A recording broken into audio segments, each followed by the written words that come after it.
ሰላም ጤና ይስጥልኝ ውድ ቻናሌ ቤተሰቦች፣ ዛሬም እንደተለመደው ጠቃሚ መረጃ ነው ይዤላችሁ የመጣሁት። ከዛ በፊት ግን የቻናሌ ቤተሰብ ያልሆናችሁ ሰብስክራይብ በማድረግ ቤተሰብ እንድትሆኑ በአክብሮት ጠይቃለሁ።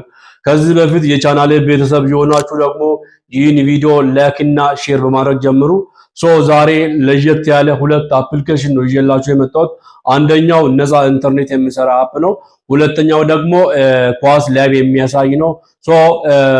በነፃ ኢንተርኔት ኳስ ላይቭ የሚታዩበት አሰራር ነው ዛሬ የማሳያችሁ። ያው የዓለም ዋንጫ በዚህ ሰዓት እየታየ ነው የሚገኘው። የዓለም ዋንጫ የትም ሳትሄዱ ባላችሁበት ቁጭ ብላችሁ በነፃ ኢንተርኔት የምታዩበት አሰራር ነው ዛሬ የማሳያችሁ። ቪዲዮን ጃምፕ ሳታደርጉ መከታተል አለባችሁ። ቀጥታ ወደ ቪዲዮ